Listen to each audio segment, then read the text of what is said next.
Ang Department of Health Bicol Center for Health Development o DOH Bicol CHD ay may mandatong protektahan, pangalagaan at palakasin ang healthcare sa rehiyon.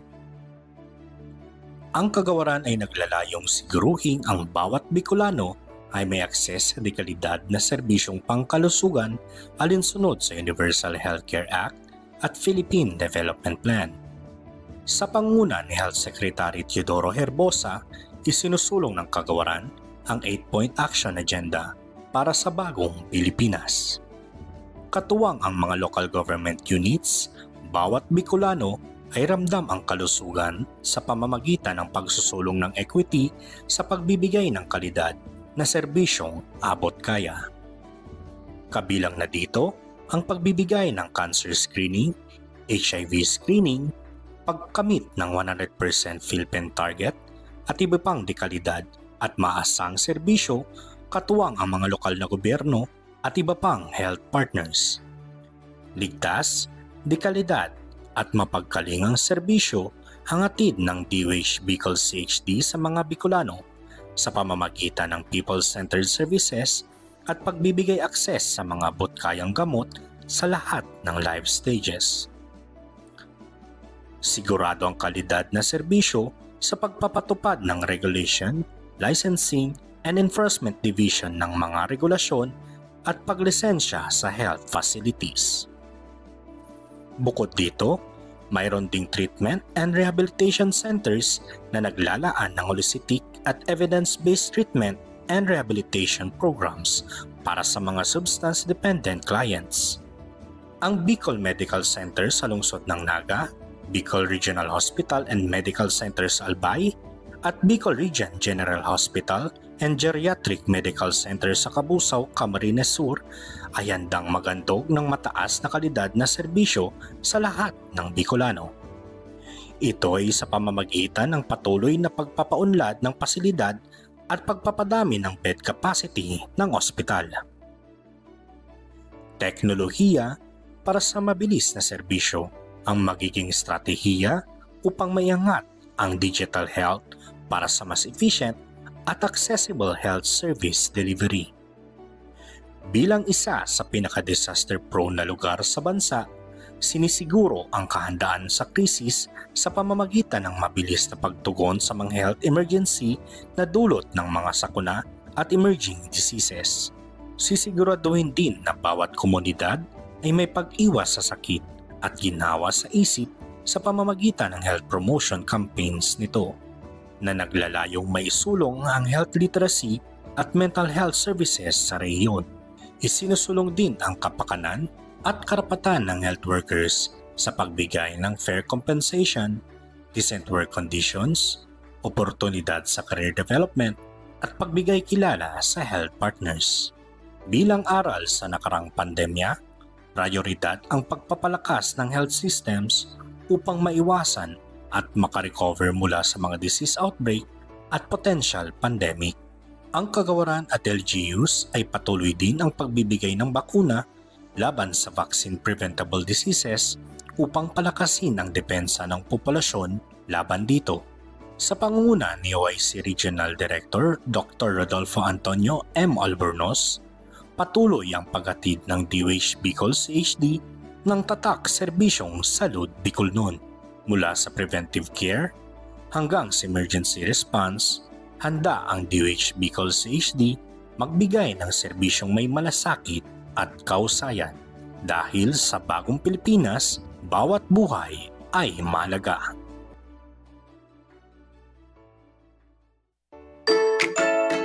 Napapanahong health topics, balita, health tips at iba pa. Tatalakayin sa chikahang pangkalusugan ng Department of Health Bicol Center for Health Development. Halina't makinig at umantabay.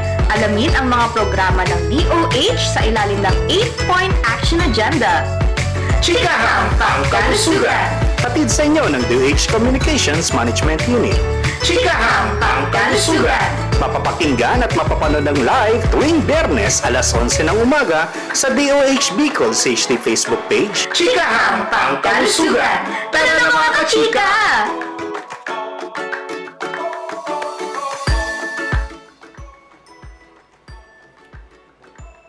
Magandang araw, Bicolandia! Nakatuto kayo sa programa ng Department of Health Bicol Center for Health Development, ang Chikahang Pangkalusugan. Narito kami upang maghatid ng mga kaalaman sa larangan ng kalusugan at mga programa at serbisyong Salud Bicol noon na hatid ng DOH Bicol. Ang programang ito ay hatid sa inyo ng DOH Communications Management Unit sa ngalan ng aming Regional Director na si Dr. Rodolfo Antonio Albornoz at ng aming Assistant Regional Director at CMU Head na si Dr. Rosa Maria Rempilio. Kami ay inyong makasama dito sa ating live stream sa DOH Bicol CHD Facebook page. Ako po si Maite Denise Bobis ng DOH Bicol CMU. Kasama ko ngayong araw sa ating episode, second episode ng ating Chikahang Pangkalusugan. Ako po si Nicole Balhimino ng DOH Bicol CMU at tuwing Chikahang Pangkalusugan ating binibigyang pansin ang mga napapanahong mga health events at health programs para sa kaalaman ng ating mga tagapakinig. At syempre, ibabahagi din po natin ang mga latest na balita tungkol sa kalusugan. Makinig, umantabay at ang ating alamin ang mga programa ng DOH sa ilalim ng 8-Point Health Action Agenda. Ayan, so good morning, Nick. Narito na naman tayo para sa isang episode. So for our second episode, ano nga ba yung mapapag-usapan natin? Ayan, so pag-uusapan po natin maya-maya lamang ang tungkol sa cancer at in celebration nga po ito ng National Cancer Awareness Month at in commemoration of the World Cancer Day. Yes, na sinaselebrate natin every 4th of February. So, tuloy-tuloy pa rin ang ating celebration since it is a month-long celebration. And later on, makakasama natin ang ating special guest at health expert din po, syempre dito sa ating program natin sa Cancer Control Program. So, tunghayan po natin yan later. Pero, sa ngayon, dumako naman po tayo sa balitang DOH Bicol.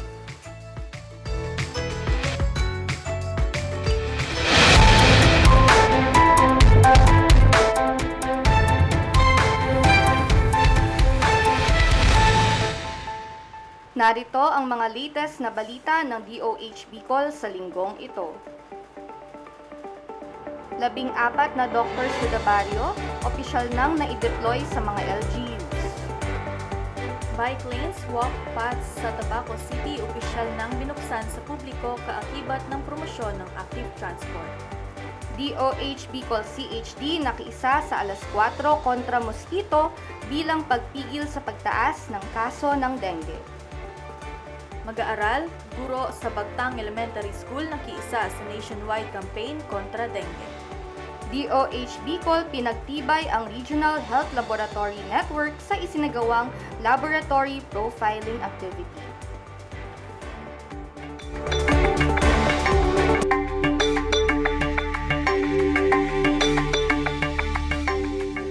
Narito ang mga detalye ng balita. Opisyal nang na-deploy ng Department of Health Bicol Center for Health Development ang dagdag 14 na Doctors to the Barrio o DTTB sa iba't ibang local government units noong February 17, 2025. Binigyang diin ni DOH Bicol CHD Assistant Regional Director Dr. Rosa Maria Rempilio ang importansya ng mga DTTBs upang maintindihan at malaman ang mga kinakailangang tulong ng komunidad pagdating sa kanilang kalusugan, pati na rin sa pagpapalakas ng local health workforce sa mga rural areas at hard-to-reach areas. Ang mga local chief executives at representatives ay nagkaroon ng Memorandum of Agreement signing kasama ang mga opisyal ng DOH Bicol CHD upang maipagpatuloy at mas mapalakas ang kolaborasyon at suporta sa pagbibigay ng mga serbisyo medikal lalo na sa mga geographically isolated and disadvantaged areas. Para sa susunod na balita, binuksan sa publiko ng DOH Bicol CHD katuwang ang Tabaco City Health Office ang bike lanes at walk paths sa syudad nitong February 14, 2025. Kasama din ang Tabaco Engineering Office, United Tabaco Cyclist Community at United Architects of the Philippines Tabaco City Chapter sa implementasyon ng proyekto na parte ng DOH Health Promotion Playbook on Active Transport. Layunin ng aktibidad ang maitatag ang isang ligtas at protektadong bicycle lanes at walking paths upang mahikayat ang publiko na magbisikleta, maglakad at iba pang uri ng ehersisyo. Dagdag pa rito ay ang promosyon ng physical activities upang maiwasan ang pagkakaroon ng anumang uri ng non-communicable disease. Ito ay dinaluhan ng mahigit 200 bikers mula sa iba't ibang syudad at biking communities. Para sa balitang dengue, bilang parte ng patuloy na programang kontra dengue sa rehiyon, ang DOH Bicol CHD ay nakiisa sa alas 4 kontra mosquito noong February 24, 2025.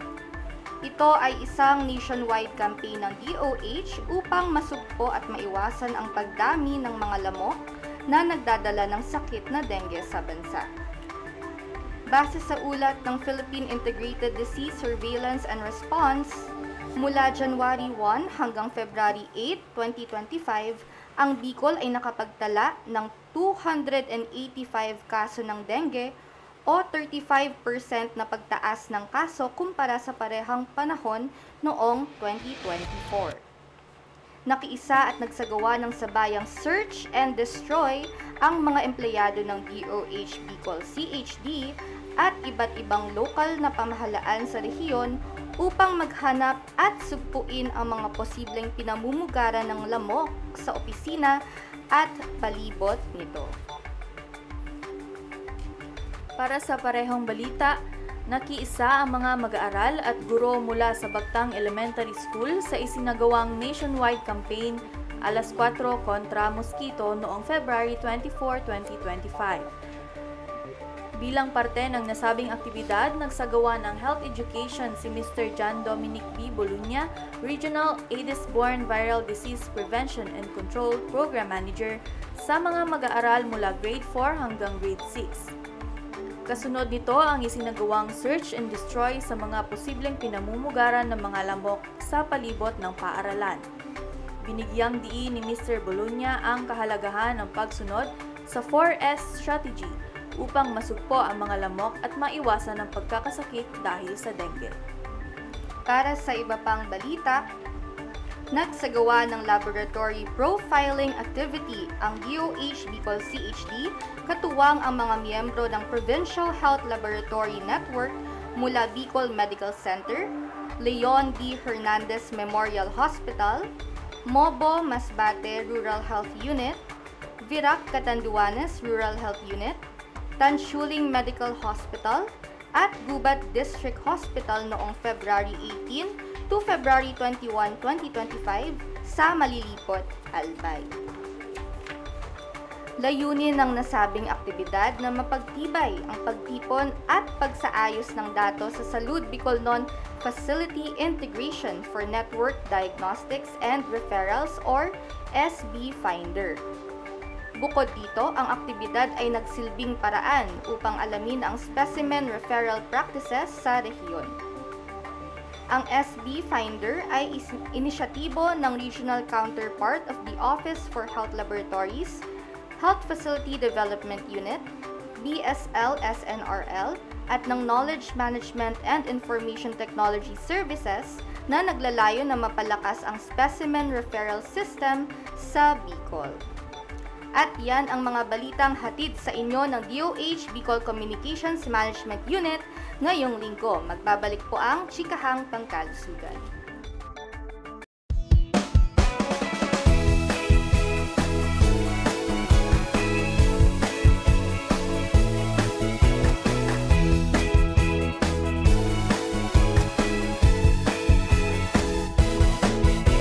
Hello there mga mommy, let's go for healthy pregnancy.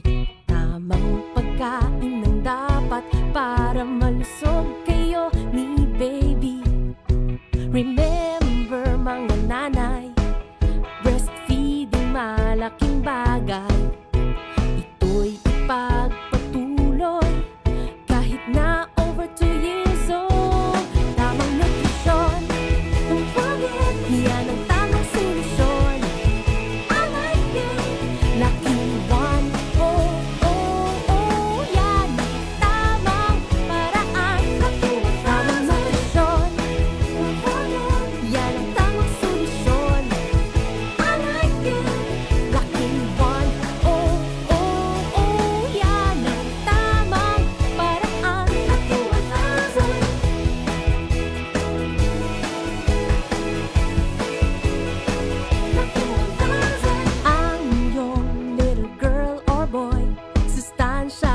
dapat puno.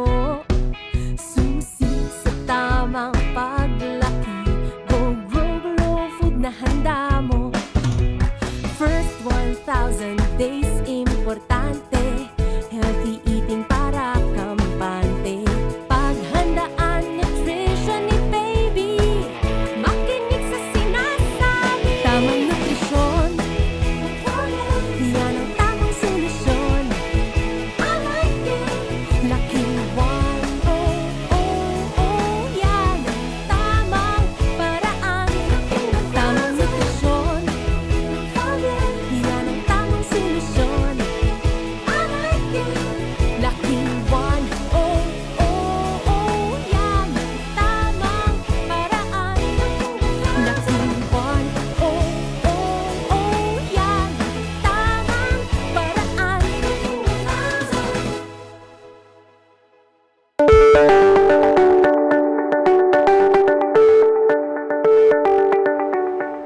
At nagbabalik po ang Chikahang Pangkalusugan. Ayan, so dumako na tayo sa ating topic for today. Para naman sa ating second episode, tatalakayin natin ang cancer as part of the National Cancer Awareness Month celebration and in commemoration of World Cancer Day.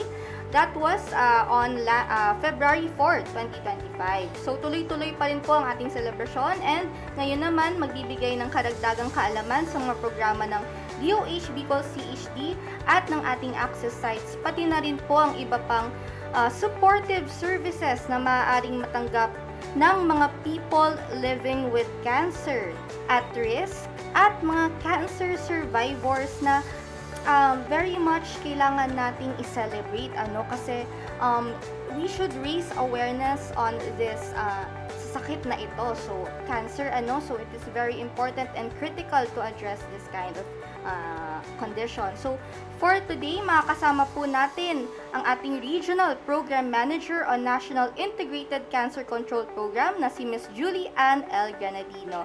Magandang araw po, Ma'am Julie. Hello po. Magandang araw din and of course sa lahat ng nakikinig sa atin ngayon dito sa Chikahang Pangkalusugan. Yes po. So kamusta naman po, Ma'am? First time natin sa Chikahan ulit this year. Yeah, so syempre ngayon February kasi we are celebrating the Cancer Awareness Month. Yes. So talagang need i-highlight of course ang cancer. Ayan. So meron po ba tayong specific or theme ng Cancer Awareness Month? Ang main theme talaga ng cancer for this month is United in Unique. Ibig sabihin, lahat ng unique are united in one cause against cancer. Oh. So, we also had yung ating Cancer Summit kung saan yung team natin doon is yung empowering yung health networks natin. Yes. Para talaga mag-advance yung cancer control dito sa buong Bicol region. Oh, that's nice. Gusto ko yun. So, parang we're empowering not just yung mga usual nating nakakasama or partners. We're empowering pati yung communities, to talagang, get screened, di ba? Get these kinds of services para na rin sa prevention kasi, di ba, prevention is better than cure. Ayan. Yes, that is correct. Yeah, di ba, ma'am? So, ma'am, for our first question, ano po ba ang sakit na cancer and ano po yung mga symptoms nito? So, cancer talaga, in parang very basic na description or ipaliwanag yung cancer is, ito yung, di ba yung may mga cells tayo in our body. Kapag dumadami siya in hindi normal rate and dumadami siya on a specific part ng body, then it becomes a tumor. No? So, yung tumor, kapag hindi naman siya hindi siya nakaka-affect, wala siyang cancer cells, these are benign. And then, ito naman, may tinatawag kasi tayo na siguro narinig yung malignant na mga tumor. So, itong mga malignant tumors, they have yung mga cancer cells doon sa kanilang, yung sa pamumuo ng mga cells doon sa specific body. So, kung saan tumubo yung mga cells na yon na abnormal cells, doon tatawagin yung cancer. So, kung halimbawa sa dede, tatawagin siyang breast cancer. So, kung sa colon naman, it will be called a colorectal cancer like that. Oh, okay. So, that's the difference po between benign and malignant na Yes, that tumor. is correct. So, that brings us to the next question. And as you mentioned po, Ma'am Julie, yung benign, it means na walang significant trace of cancer. So, it means na pag malignant, we have traces or risks sa Yes, cancer. may So, risk talaga for cancer. So, may traces doon ng cancer cells. So, talagang mararamdaman. So, may mga warning signs. So, na-mention mo I kanina, see, no? Yung I mga see. warning signs. Yes, yes. So, yung symptoms kasi, different siya per cancer type. Oo, yes. Pero meron tayong general na warning signs para, okay, parang warning ito for cancer, no? Yes, So, yes. meron tayong, siguro tatandaan lang ng ating public yung caution us. Mhm. So, C, yung changes sa bowel, ibig sabihin may pagbabago sa yung bowel movement, sa pag-ihi, and then Yes. yung A, meron 'di ba yung mga sugat na hindi nag-heal, a Yes, sore yes. that never heals, no? Oh, okay, And then okay. we also have yung U, which is unusual bleeding. Unusual May mga bleeding, vaginal, or kung ano pa man na discharge Okay. na nararamdaman or nakikita. Yes. And then T is the thickening or parang pangangapal. Thickening yung pangangapal pwede sa breast or sa kung saan pa man ng Area. bahagi ng kanyang katawan. May mga lumps, ganon. Okay. And then, meron din tayong yung I, which is yung indigestion. Kasi usually sa mga colorectal, sa stomach, ganon ang Yes. nararamdaman. Oh. And then, we also have yung O, yung mga changes sa warts, obvious change sa warts, sa mga moles, yung mga nunal na parang lumalaki, nag-iiba ang itsura or Pati pala hugis. yun, ma'am. Yeah, so pwede siyang attributed sa skin cancer. Okay. And then, yung N, nagging cough, ibig sabihin, paulit-ulit and hindi nagagamot or hindi na titigil na pag-ubo, nagging cough siya. So, it could be Okay. attributed then to lung cancer. Oh, I And see. then, yung last two would be us.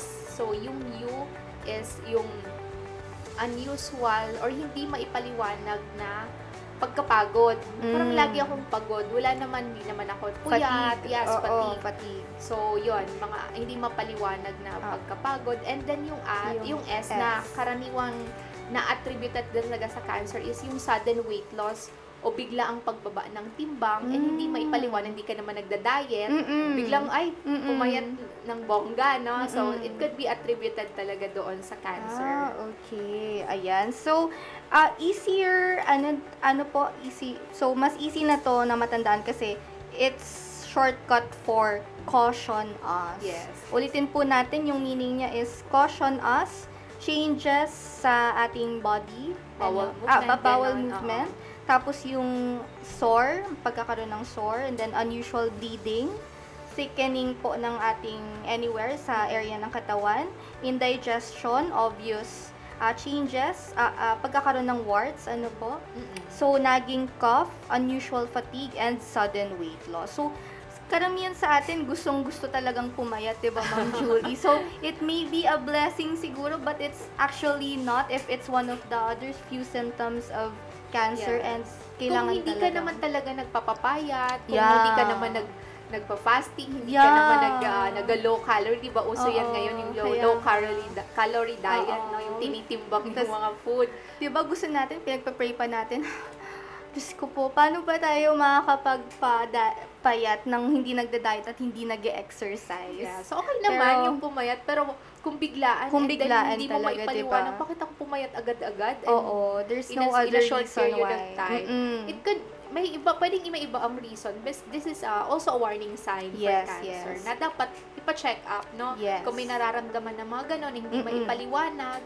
So, it is better talaga na ipa-check up doon sa ating mga hospitals. It's actually a cause for concern, Yes, po, yes. ma'am. And kailangan ma-alarm din and ma-aware din tayo ng mga symptoms na ito. Ayan, so, caution us, remember that, So, next, ano naman po, Ma'am Julie, yung ating mga risk factors sa sakit na cancer?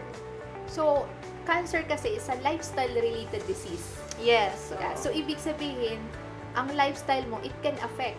It is a risk factor sa'yo na pagkakaroon ng cancer. Yes. So, halimbawa, hindi healthy ang kinakain mo.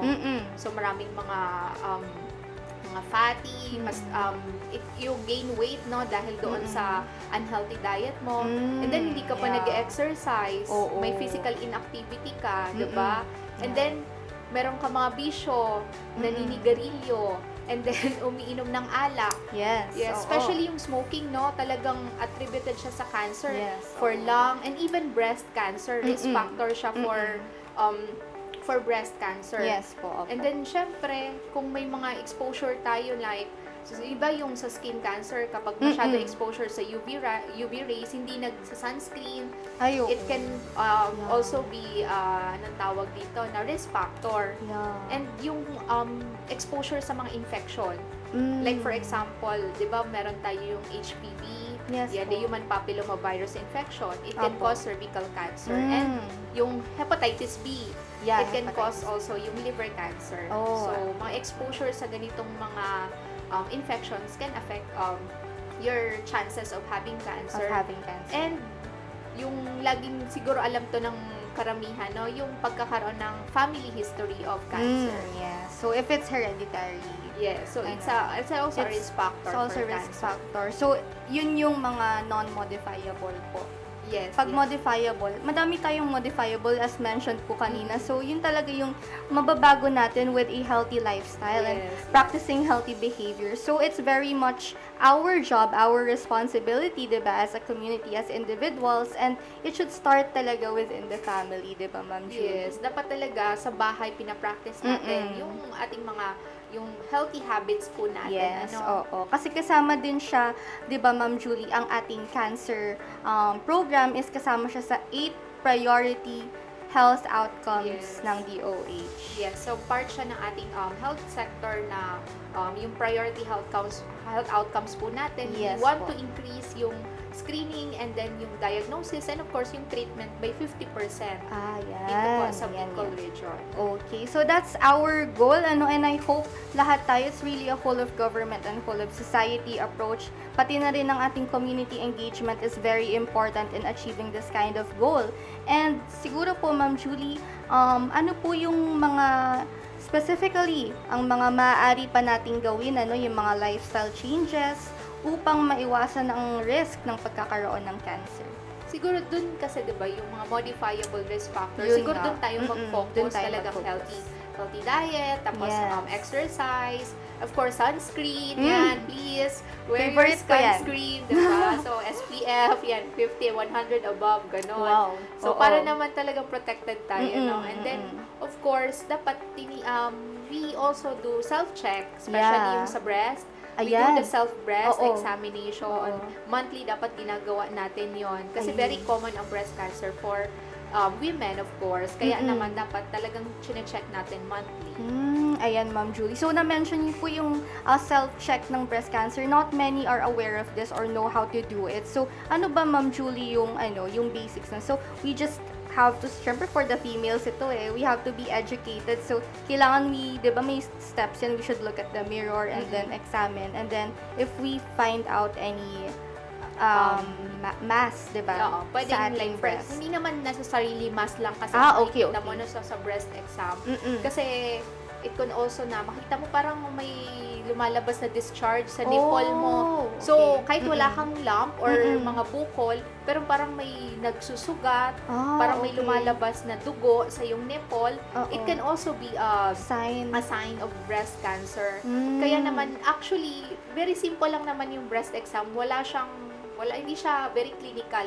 Kaya pwede mo, kahit hindi mo alam kung paano, basta i-ensure mo lang lahat ng parte ng susum ng yung dede Yes. is makakapa mo, including yung kilikili. Kasi di ba nandun yung lymph nodes mo? kasi connected Yes. siya. So, dapat okay. nakapa mo yan. I Tapos see. talagang minsan pati dito, no, talagang titingnan po natin. Nakapain lang, pwede po, depende sa style na gusto niyo po, pwedeng paikot, pwedeng pa ganon-ganon, yung paside, horizontal, vertical, basta po makover yung buong breast, both breast of course. To ensure talaga na Wala kang walang sign, or if may sign man, we should consult our primary care provider yes, agad. para magkaroon din ng secondary, which is yung clinical breast exam, which is Ayan. being performed ng mga healthcare workers healthcare natin. workers sa facility. Yes. Okay, so kaya ko po natanong Ma'am Julie kasi I'm sure na meron tayong audiences ng mga ang kababaihan dito, and it's very educational for them to know Ayan, so I hope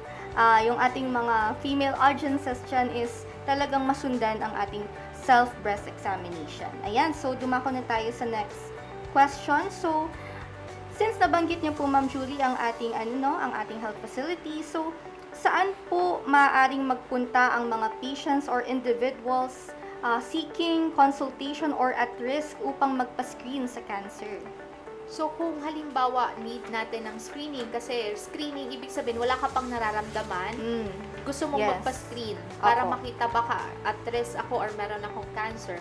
So, pupunta po tayo, we have, especially sa kababaihan po, we are really advocating yung breast and cervical cancer screening. So, pupunta po kayo sa RHUs, meron po doon na screening kung saan libre po itong maa-avail sa ating mga facilities. And then, kung halimbawa po, may mga symptoms na talaga yung ating mga kliyente o yung patients, and as per screening doon, medyo merong suspicious or suspicion for cancer, i-refer po yun doon sa ating mga hospitals for further care or management. I see. So, we have a referral system din po in place. So, it's not just yung, kunwari na-exam ka na ng doktor, and then na-find out na kailangan mo pa ng secondary na we have referral systems in place din po talaga. Yes po. So, yun yung pinapatatag actually natin, no? Na talagang yung, kasi karamihan ng mga pasyente ngayon sa ating mga access sites, mga walk-in. Hindi yung sila mismo ang pumunta, but not referred. So, kaya gusto talaga po natin sa ating mga LGUs, sa ating mga RHUs, we know the cancer treatment is not available doon sa ating mga RHUs, sa ating mga primary care facilities. But screening, and of course, yung patient navigation, no? Ibig sabihin, ina-navigate mo yung patient papunta doon sa hospital para alam niya yung mga gagawin, alam niya kung sino ang hahanapin, and yun yung pinapaigting natin dito sa Bicol Region in partnership sa ating LGU and of course sa ating access sites. I see, ayan. So, I think yan po yung parang isa sa pinaka-gist ng ating program, is yung talagang there's proper coordination talaga between our partners, and then dapat alam ng tao kung paano ba talaga paano ako makaka-avail ng mga services talaga na hindi ako malilito kung saan pupunta, saan ako dadalhin. So, we have to make it easy for them po talaga. And, yes po. Kasi yung mga cancer patients, minsan, natatakot po sila, the stigma of cancer is, kapag may cancer, wala nang pag-asa. Death sentence, diba? Kaya pag sinabing, parang suspicious to for cancer, hindi na magpapacheck up, hindi na magpapatreat. Ayun. When in fact, diba, pwede natin silang tulungan na ipaintindi na may mga serbisyo po, may lunas po ang cancer. Hindi po ito, kung may aagapan, hindi po ito ikamamatay. Yes, ayan. So, yun actually, Ma'am Julie, sabihin ko yung let's erase the stigma sa cancer. Kasi ang daming natatakot na kapag ayaw nila magpa-check up kasi, baka lalong lumala yung sakit ko. Baka kapag nalaman ng doktor na may sakit ako, ang dami na namang gagawin, ang dami na namang... And yung gastos. And yung, number one, yung gastos. So, we are happy to announce na meron tayo pong program for that na cost-effective. Ma'am Julie, ano po ba yung Cancer Assistance Fund? Yung Cancer Assistance Fund is actually a program ng DOH kung saan nagbibigay po tayo ng financial assistance doon sa ating mga cancer patients. So, meron tayong CAF benefit package o service package na 150,000 per patient per year. So, ibig sabihin, kung halimbawa, yung patient enrolled ngayon sa isang hospital natin, sa DOH, kasi meron tayong dalawang hospital, the BMC and the BRHMC. Kung enrolled po sila doon, na gamit nila yung 150K for this year, and then may treatment pa sila for the next year, they can avail another 150K na benefit package. Kasi per year po yun, per patient. So, they can avail it another year na naman hanggang continuous yung treatment nila and enrolled sila and eligible sila doon sa ating CAF benefit package. Wow, that's very nice po. Kasi talagang nasusubaybayan natin yung journey ng patient and nasusupport natin sila financially up until the very end. Yung cancer care, yung continuum. Tama po ba, Ma'am Julie? Yun. So, talagang very nice na we have this kind of program, yung ating Cancer Assistance Fund. And actually, Ma'am Julie, balikan natin yung nangyari sa first Bicol Cancer Summit. Ayan, gusto ko lang banggitin kasi naalala ko tuloy, meron tayong isang speaker na nagsabi na, I forgot who they were, pero ang sabi niya is, ang Cancer Assistance Fund daw po is talagang continuous talaga siyang binibigay basta talagang ma-complete mo talaga yung iyong cancer journey, cancer treatment journey. Ang sabi niya po is very very meaningful po yun kasi ang sabi niya ang Cancer Assistance Fund daw po is very instrumental kasi hindi lang yan binibigay doon sa sa mismong may cancer na kahit yung symptoms pa lang mabibigyan ka na ng fund. Yes, basta po ang cancer yung CAF benefit package kasi yung service package, hindi lang siya diagnostic or treatment, no? It can also yung sa screening, early detection, halimbawa, yun na-mention ko na yung mga high risk, yung mga, basta may risk categorization kasi siya, no? Yung mga risk factors na mention ko kanina, and then may symptoms na siya, mga 2 symptoms, pwede na siyang pumasok doon sa pwede na siya mag-apply. Fund, yung Cancer Assistance Fund. So, pwede niya na yun ma-avail kahit wala pang diagnosis na cancer. Yes po. So, libre na po yun. And yung CAF, on top pa siya ng PhilHealth, ng ating maipip, tapos ng malasakit. So, hindi po siya kasama doon. Mayroon, po siya, layer ng mga financial assistance na pwedeng ma-avail ng ating cancer patients. Okay. So, it's really a package talaga specifically created for cancer, for our cancer patients. And we are very happy to announce na may ganito tayong klaseng fund and not many didn't know about this, Ma'am Julie. So, thank you very much for actually sa buong Pilipinas, ang hospital natin na Bicol Medical Center has the highest CAF budget. Yeah, so tayo ang may pinakamalaking CAF na binibigay ng ating DOH Central Office. So for 2025, we have 161 million budget allocation para sa ating cancer patients all over the Bicol region. Wow, that's very, malaki yung budget. It means na madami din tayong mabibigyan. Matutulungan. Ayan, Ma'am Julie. Thank you so much po for announcing, for clearing that. Ayan, so, since we mentioned po ang ating Cancer Assistance Fund, ano naman po yung iba pang mga serbisyong ano pa ba yung ibang uri ng cancer, na covered ng ating CAF? Okay. So, meron tayo kasi yung Cancer Assistance Fund, meron yung 8 priority cancer. So, in-include ito kasi ito yung mga common na in terms of incidence or number of cases. So, we have yung breast cancer, childhood cancer especially. Ang childhood cancer, kasama po dito yung mga blood cancers, like leukemia, yon. So, kasama po siya. Then, lung cancer, kasi malaki din po ang incidence ng lung. Then, prostate cancer. Yes, we have blood, of course. Then, colorectal cancer, liver, and then yung iba pang gastrointestinal cancer, cervical, and then yung head and neck, including yung thyroid cancer. Ayan. Ang dami palang covered ng ating Cancer Assistance Fund. So, it siguro, reason din kung bakit ang daming nako-cover is siguro yung kung ano yung prevalent sa area or yung talagang common, common na cancer talaga siya. So, ito yung common sa Philippines actually. Itong 8 na cancer types na ito are very common sa Philippines. So, ano naman, Ma'am Julie po, yung proseso? Can you run us through the process ng pag-avail ng CAF? Saan ba ako mag-avail? Paano ba mag-avail, in short? Yung Cancer Assistance Fund is a program of DOH. Pero hindi po siya binibigay ng DOH directly. So, binibigay na po siya doon sa, hindi binibigay ng DOH directly sa pasyente. Binibigay po natin ito sa ating hospitals na cancer access sites. Like for example, yung Bicol Medical Center and then the BRHMC. So, doon po natin binibigay yung funding para po yung pasyente magpapa-enroll po doon. Like for example, kung maging inpatient po siya, kailangan yung mga may requirements list ang bawat hospital.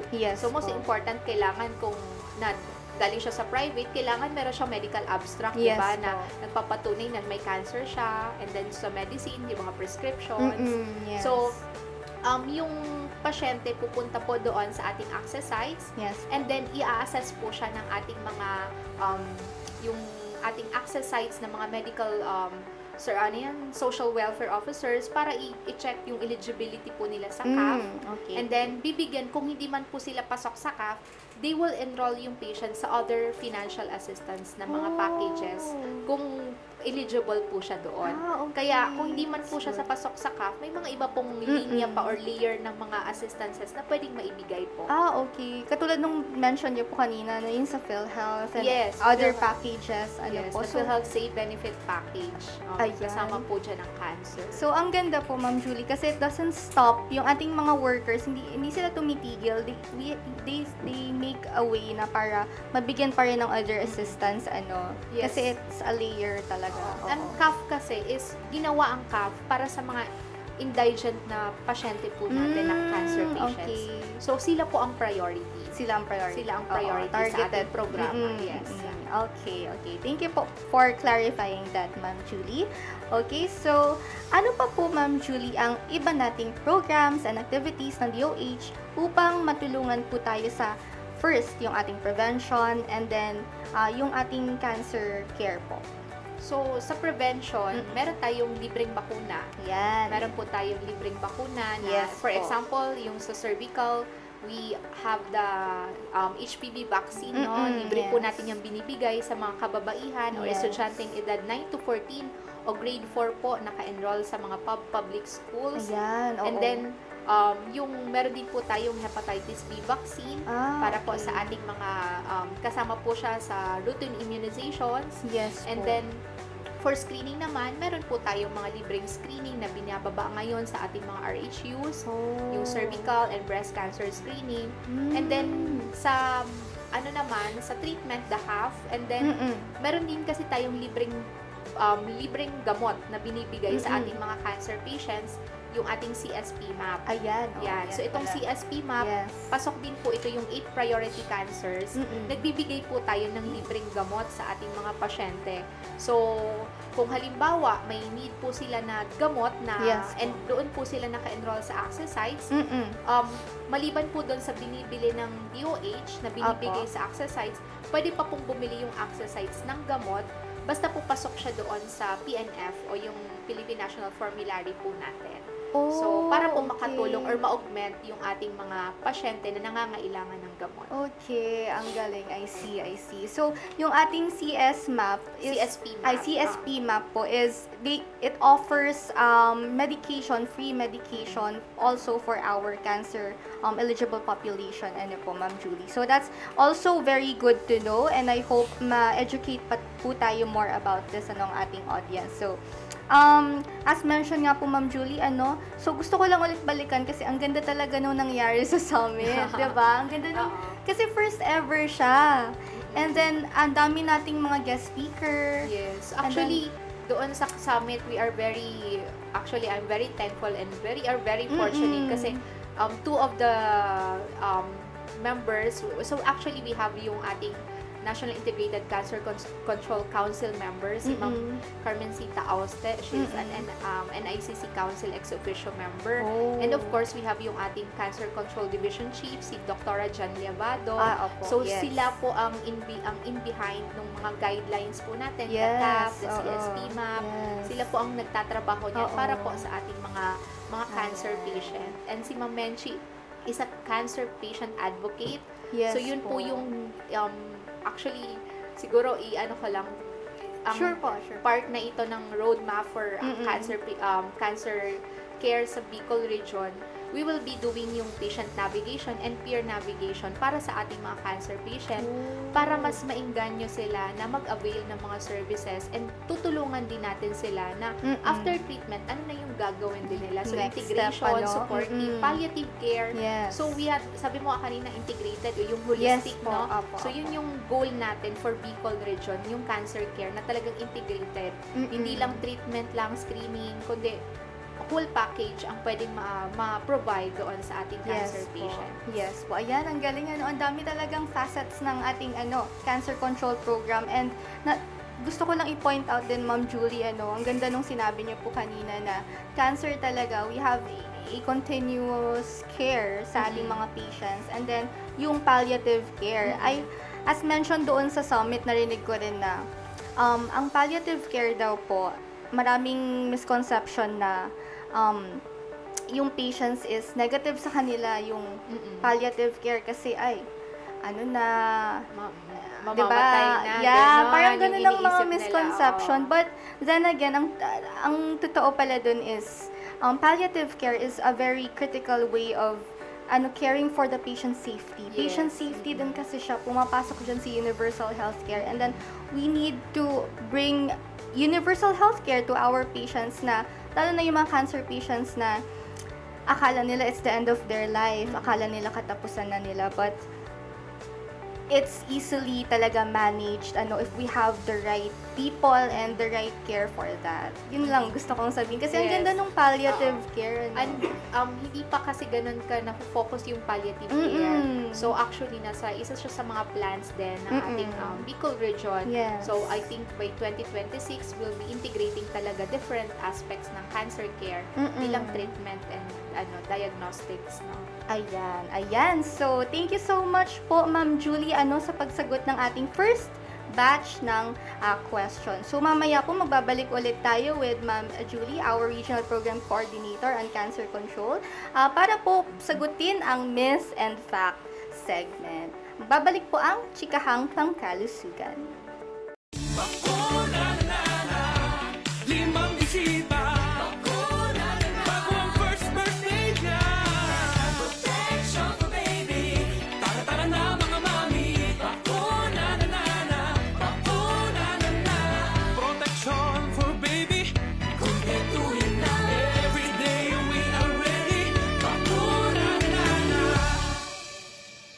Pabakuna na sa mga barangay health centers near you.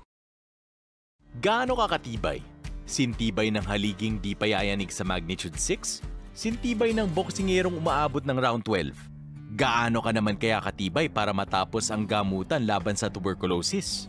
Depende sa uri ng Mycobacterium tuberculosis na iyong nasagap, maaaring tumagal ang gamutan ng 6 na buwan hanggang 1 taon para sa drug-susceptible TB.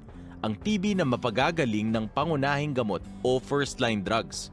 Tumatagal naman ng 9 na buwan hanggang 2 taon ang gamutan laban sa drug-resistant TB, ang mas matinding uri ng TB. Ang TB ay nagagamot, pero dapat araw-araw mong iniinom ang iyong mga gamot sa takdang oras o ayon sa payo ng iyong doktor. Kung may maramdaman kang side effects tulad ng pagkahilo, pagsusuka o pangangati, ipaalam sa iyong treatment partner, nurse o doktor. Nalulunasan ng mga side effects na ito kaya huwag kang susuko, huwag kang bibitaw. Mapatutunayan mo sa iyong sarili at sa mga mahal mo sa buhay kung gaano ka nga katibay. Para TB-free, huwag magminti sa gamutan. Tibayan ang iyong dibdib.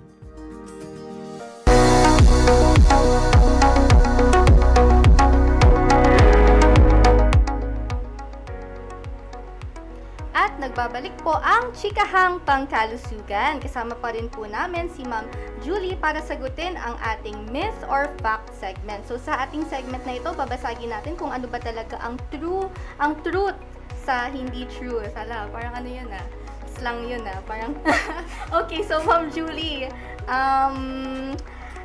dito po sa ating Myth or Fact segment, so simulan na po natin. Ang biopsy at operation daw po ay nagpapalala ng cancer. Is it a myth or fact?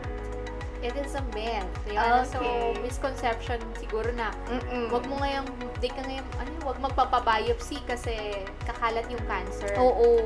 Mali po yun. Sa biopsy, nakakatulong po siya para ma-determine kung the cancer and the cancer types and yung So, importante po siya sa treatment, basis for treatment. So, parang dyan nagsisimula yung pag-detect mo ng cancer through the biopsy. It's one way of detecting the cancer. So, it's a myth. Huwag po kayong matakot magpa-biopsy, magpatingin, kasi you are in the care of medical professionals. So, talagang that is a myth. So, next po, ang walang family history daw ng cancer ay hindi nanganganib magkaroon ng cancer. So, as a whole, it's a myth, no? Kasi, meron din tayong mga cancers na talagang risk factor yung history of cancer, especially yung breast cancer, no? So, pero may iba din kasing cancer na hindi naman talaga anong tawag dito, hindi risk factor ang pagkakaroon ng family member na may cancer. But still, it's a myth.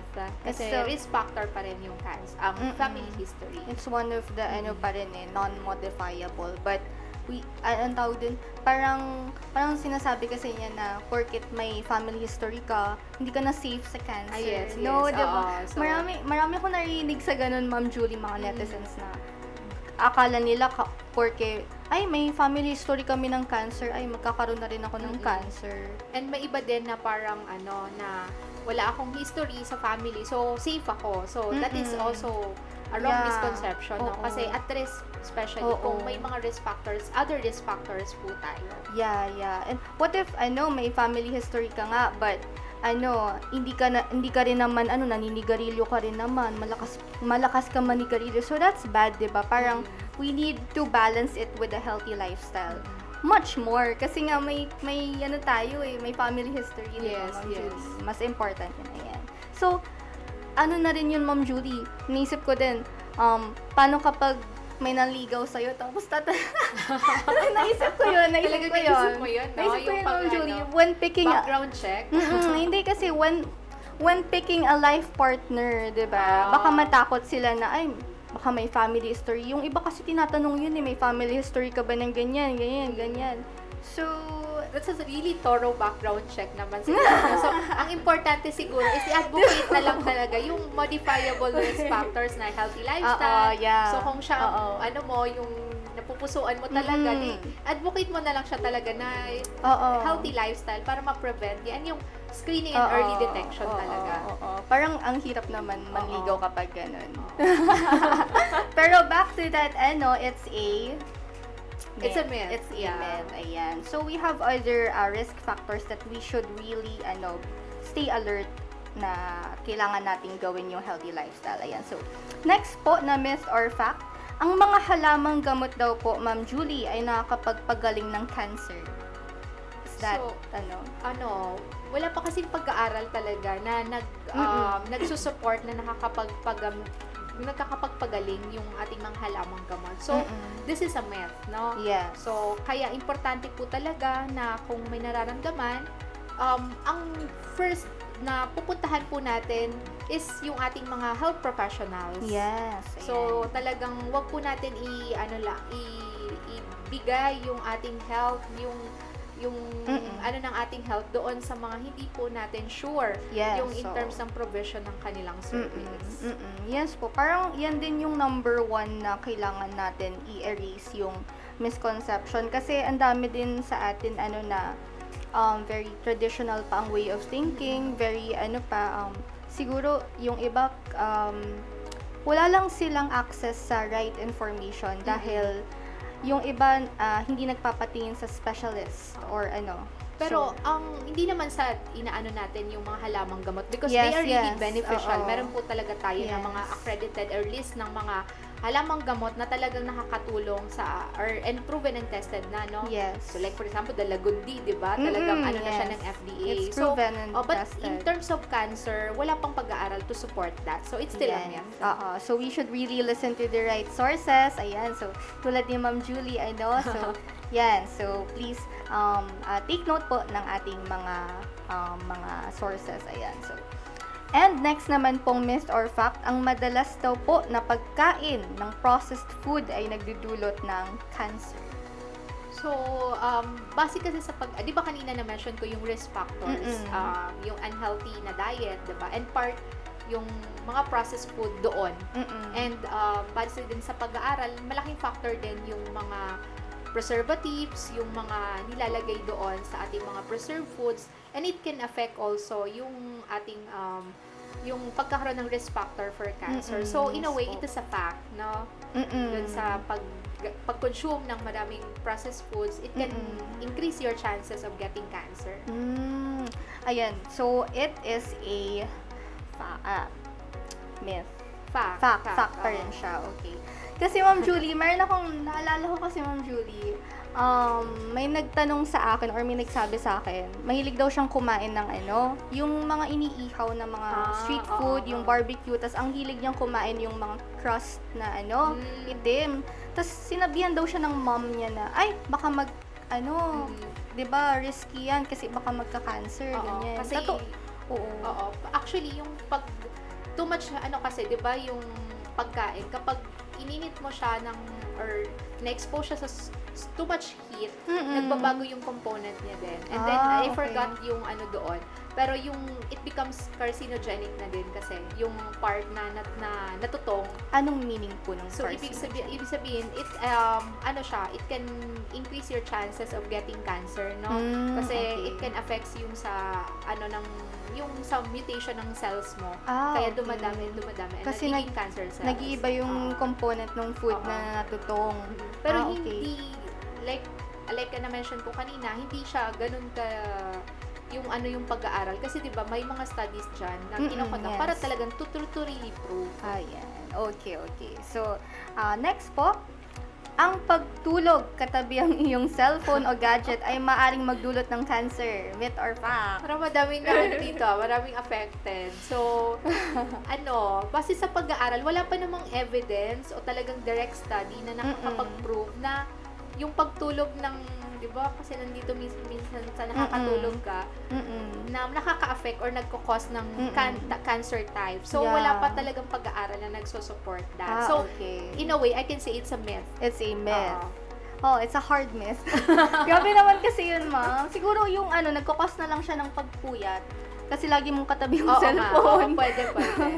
Tsaka siguro bad habit na rin siya, lifestyle related na rin siya kasi kapag puyat ka, syempre hindi ka makaka-function ng maigi the next day. Yes, and yung immune system mo is also affected, yeah, diba? Kaya, yung very appetite. important yung healthy lifestyle. Kasama doon ang pagtulog.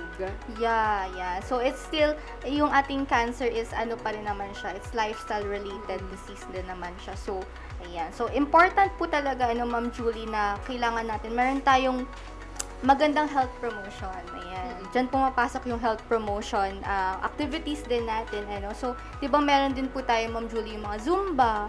Meron din tayong Zumba kasi part din naman siya ng lifestyle related. So, parang it's also a way, one of the ways na physical activity na maalis na natin yung mind natin sa mga vices. Imbes na, mag-smoke ka, imbes na manigarilyo ka, mag-Zumba ka na lang. Or mag-engage ka sa mga activities na talagang fun, but good for your body pa din. Ayan. Nag-enjoy ka na, healthy ka pa. Yeah, nag-enjoy ka na, healthy ka pa. Yan. So, dyan po nagtatapos ang ating myth or fact segment. Sana po ay marami kayong natutunan at nabasag kung ano ba talaga yung mali sa makatotohanan. Ayan. So, thank you po, Ma'am Julie, sa pagsagot. Sana po nalinawan ng ating audience. Ayan. So, Ma'am Julie, ayan. Sa pagtatapos ng ating second episode on Cancer Awareness Month, ano naman po ang inyong pabaon ng message sa ating viewers? Like dito sa cancer program, lagi po namin sinasabi, yung mga misconceptions about cancer, it is really important na alamin po natin yung tamang impormasyon. Yes. Ang cancer, nagagamot po siya, nabibigyan ng lunas, basta po maaga po nating nakakatch. Kaya importante sa ating mga kababayan na magpa-screening, magpabakuna, and kung may nararamdaman, pumunta po sa pinakamalapit na health center or kung hindi naman po magpa-refer sa ating mga hospitals para mabigyan po ng ating mga serbisyo na ibinibigay po ng ating gobyerno tulad ng DOH po, and para po ma-alleviate din or ma-reduce yung financial burden ng cancer. Yes. So yun naman po yung goal natin. So wag po kayong panghinaan ng loob yung ating mga may cancer patients because ang government are giving mga different programs and services to help po yung ating ma-complete yung ating cancer care continuum. So siguro lagi laming sinasabi magsama-sama po tayo and magtulong-tulong tayo tungo sa Pilipinas na malaya sa cancer.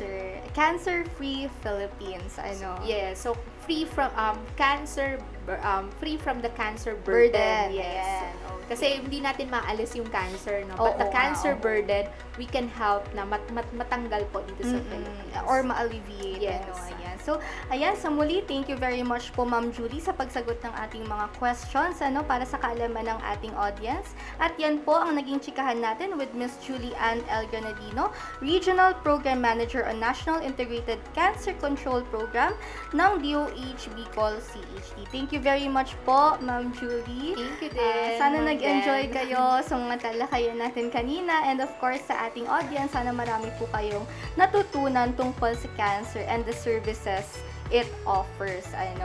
So yung ating cancer services. At diyan na po nagtatapos ang ikalawang episode ng Chikang Pangkalusugan. Tunghayan ang mga susunod na episode sa DOH Bicol CHD Facebook page para sa dagdag kaalaman tungkol sa DOH Health Programs. Dito sa Kagawaran ng Kalusugan Bicol, lagi naming ihahatid ang mga latest na balita at health reminders para sa pangmalawakang paghatid ng serbisyong Salud Bicolnon. Ako po si Denise mula sa Communications Management Unit ng DOH Bicol at Chikang Pangkalusugan. Lagi naming pinapaalala, makialam, makisama, iwasan ng sakit, palakasin ang resistensya, dahil sa bagong Pilipinas, bawat buhay ay mahalaga. Happy weekend po sa lahat! Napapanahong health topics, balita, health tips at iba pa. Tatalakayin sa Chikahang Pangkalusugan ng Department of Health Bicol Center for Health Development. Halina't makinig at umantabay. Alamin ang mga programa ng DOH sa ilalim ng 8-Point Action Agenda. Chikahang Pangkalusugan! Hatid sa inyo ng DOH Communications Management Unit. Chikahang Pangkalusugan! Mapapakinggan at mapapanood ng live tuwing Biyernes alas 11 ng umaga sa DOH Bicol CHD Facebook page. Chikahang Pangkalusugan! Tara na mga kachika!